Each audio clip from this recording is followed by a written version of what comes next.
Hello there guys, and welcome back. Today I'm going to show you how to make a really easy frozen cake, and this cake is completely made out of buttercream icing.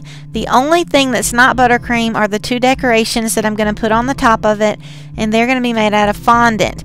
Now with that being said, the first thing we're going to do is make our fondant decorations so they have time to set. So you're going to start out with some green fondant, and this is going to be for our Christmas tree. And if you don't know how to make a Christmas tree out of fondant, then keep watching because this is really cool. So you're going to take your green fondant and just roll it out. You're going to roll it into like a cone triangle shape. And once you get it in a cone shape, you're going to get a skewer. Stick the skewer all the way up through the bottom to the top. Don't stick it out of the top, just stick it up close to the top of it. And then once you get the skewer in, you can continue to shape it and mold it around the skewer until you get the size and the shape that you want. When you're happy with the shape and the size of your Christmas tree, you can take your scissors. Now start with the top of the Christmas tree at the point. You're going to put about 3 snips at the top, and it's going to make really pretty branches coming off the tree. So you're going to go all the way around the tree like this until you get to the bottom, and when you're finished, you'll have a Christmas tree made out of fondant. It's really cool. Now when you finish your Christmas tree, just set it off to the side to set, and we're going to start making Olaf. Now to make Olaf, you're going to need orange, white, and black fondant. You're also going to need another skewer, some toothpicks, some black or brown food coloring, and also some kind of X-Acto knife or something you can cut up the fondant with, and a little paintbrush and a glass of water. So we're going to start out with the bottom of Olaf. So start with your white fondant. You're going to roll out the bottom of Olaf. Now the bottom of Olaf is not completely round like a normal snowman. It's kind of a square shape with rounded off edges. So go ahead and start making that shape, and when you're happy with it, then just sit it off to the side. We're going to start making the middle part of Olaf. So take a little tiny bit of the white fondant, and when you get that, then just start rolling it out. And the middle, of course, is just like the bottom. It's going to be square shaped, sort of square shaped with rounded off edges. So make it a lot smaller actually than the bottom portion. When you finish with that, just sit it on top and make sure that you've got it proportionate and the way it should look. And when you get that done, sit that off to the side also. And we're going to make some little feet for Olaf. So we're going to roll out some fondant about the size, well, my Olaf is going to be, his feet are going to be about the size of mini marshmallows. So I'm going to roll out 2 little balls, and I'm going to make those kind of squared with rounded off edges also, because they're not perfectly round. And I'm just going to sit those off to the side. And next is going to be Olaf's head. Olaf's head is going to take a lot more detail than the bottom part of him. So his head is kind of smaller at the top, and then it gets kind of bigger in the middle where his cheeks come out and where his nose is. It's going to make the middle part a lot bigger, and then it's going to come down into more of a not a full point, but sort of more of a pointy shape at the bottom. So once you get his head rolled out and you're happy with it, if you have some gum paste tools, you can use those, but if you don't, then that's fine. You can use whatever you have with a rounded off edge. You're going to want to place 2 little holes in the top of Olaf's face where his eyes can go, and you're also going to find a spot for his nose, and you're going to round off around his mouth area where the top of his mouth and his lips are bigger than at the bottom. You're going to make an indentation where the inside of his mouth would go, and just roll that out. And whenever you get the shape of his face completely the way you like it, then we can work on the next part. So after I get his face in the shape I want, I'm going to go ahead and start assembling him on the skewer. So we're going to start with the foot, and I'm going to put that down on the skewer, and then I'm going to put the bottom on top of that. I'm going to make him kind of lifted up on one foot. So you want to kind of get him laid out the way you want him, and then make sure the skewer is going to go up in there the way you want it to.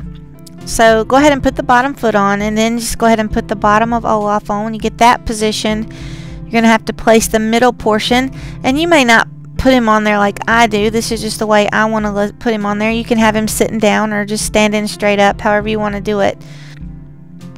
And then I'm just going to get a toothpick and stick the other part of his foot in through the other side of his body to make it look like he's got 1 foot off the ground.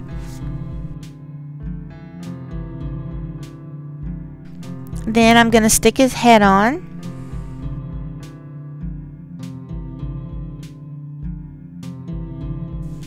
Next is when you're going to need your paintbrush and your cup of water. So we're going to start decorating Olaf's face. So take some more of your white fondant and just roll out 2 little white balls and place them inside the holes you made for his eyes. You want to put some water on either inside the hole or on the back side of the little white ball for his eye. You don't want to put a lot of water because it'll slide around. You just want enough to glue it in place.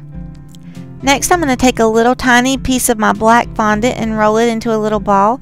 Add some water and stick it onto the white portion of Olaf's eye, and do that for the second eyeball also. Now I'm going to take a very tiny piece of black fondant and just roll it out to make Olaf's eyebrows. And once you get the little piece that you're happy with, you may want to have some shortening on your fingers or spray your hands with Pam or something like that, just to make sure that the fondant don't stick. You'll have a really hard time getting it on Olaf. So you want to put a little bit of water either on Olaf's head or on the back of the eyebrow, but his eyebrow is so small you may just want to put it on his head, and then just place the eyebrow on top, and do it for the other eyebrow as well. Once you get the eyebrows on, you're going to need to make his eyelids, which are also a little black strip just like the eyebrows are. So do the same thing you did with the eyebrows, but then just place them on top of the whites of Olaf's eyes to make it look like his eyelids. And you'll want to use some water to adhere that also. Next, I'm going to place some water inside the little indentation I made for Olaf's mouth and cut out a piece of very thin black fondant just to place inside the mouth area. And you can also use a toothpick to kind of slide the fondant in the area and make it look perfect. Now take some of your orange fondant and you're going to roll out a little pointy shape like a carrot for Olaf's nose. And once you get that rolled out, you can place some indentions in it with the top of your X-Acto knife, and it'll make it look like the top of a carrot. And then just stick part of a toothpick inside the orange fondant and then place it inside Olaf's head, and the toothpick will hold the nose in place. So the next thing I'm going to do is take some of my black fondant and roll out 3 very thin strips of fondant, and that's going to be Olaf's hair. And you're going to sit them off to the side until they set completely, and you can stick them in the top of Olaf's head. If you don't want to do that, you can also cut up pieces of a toothpick and just paint it black or brown and stick it in the top of his hair. You can take some more of your white fondant and just make a little tiny rectangle shape. Use some water to adhere it to inside the top of the mouth, and that's going to be Olaf's teeth. And next you're going to take your black fondant and just roll out 3 little black balls and place them on the front of Olaf, and use some water to adhere it, and that's going to be the little buttons on the front of Olaf's body. Now I realize the camera angle is not very good, so what I'm doing here is I'm actually taking 2 toothpicks and I'm going to use my scissors, and I'm going to cut the ends of the toothpicks in 3 places to make it look like Olaf's fingers. And then I'm going to take the black or brown food coloring that I have, I'm going to paint the hands and the arms brown to look like a snowman's hands. I'm going to sit them off to the side along with Olaf's hair, and that way whenever everything sets and dries, I can place it in Olaf. So once everything's dry, you can go ahead and take his arms, and you're going to place them in however you want them. I want mine kind of up in the air since he's on 1 foot to make him look happy, like he's kind of dancing around. And I'm going to place his hair in the top of his head. Okay, and there you go, guys. This is our finished Olaf. He turned out really cute. So what I'm going to do is put him off to the side just like the Christmas tree and let him set completely to where he's not going to fall all over the place when I put him on the cake.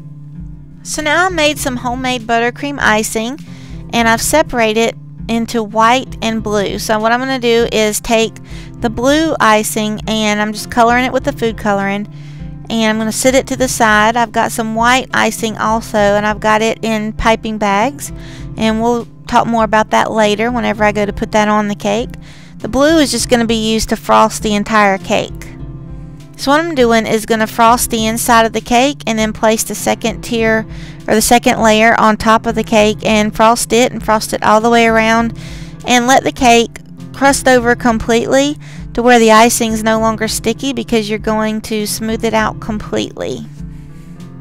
Now a good trick I learned for smoothing out a cake, I learned from a YouTube video. Take a high density foam roller And once the icing has crusted over, you can just go over it with the foam roller kind of firmly. It'll smooth out the icing completely all the way around the cake. So it's really cool, it's really easy, and it's perfect. I mean, you don't have to worry about keep going over your areas or anything with a knife or a spatula. You can just go over it a couple times with the foam roller and you got a flat cake. Now I've got my bag of white icing. Now what I did was chose a tip that had a star end, which had 6 sides, and it kind of looks like a snowflake with the 6 sides. So I went around the bottom with the star tip and just go all the way around the cake with that. And now I've got an open star tip, and I'm just going to go around the top of the border that I just made. I'm going to give it a little rounded shape on top of that just to make it look like there's more snow, because I want the top to be really white and have a lot of white on it to make it just look like it's full of snow. Okay, next I've got a large round tip and the white icing, and I'm just going to start at the top of the cake and go down just a little ways, because I'm going to use a smaller tip to make it look like icicles and snow are coming out from the bottom of this border that I'm making right now. So don't worry too much about how it looks right now. Just kind of put a lot of snow at the top like I'm doing, and then I'll show you what we're going to do after that. So next I've taken a smaller round tip, smaller than the one I just used, and I'm going to start at the bottom of the border that I just made, and just randomly in sporadic places I'm just going to come down a little further and make a little point, and it'll look kind of like snow and ice is hanging down from the border that I just made, and it'll be really pretty. Now if you don't think you have enough snow yet, you can go back with the big round tip that you used the first time and just go maybe about an inch apart from the ones you've already made, and just make another layer of snow on top, and it'll kind of look like it's just a big bunch of snow bundled up there, and it'll be really pretty. Alright, there you have it. There's our simple and easy frozen cake. And there's plenty of room on the front if you want to write happy birthday to someone or whatever you want to put for your message on the front there. That's why there's such a big open space. If you guys enjoyed this video, please give it a thumbs up. And if you haven't subscribed, please subscribe to my channel. I have a new video every week. And I'll see you next week in my next video. Thanks for watching, guys. Bye.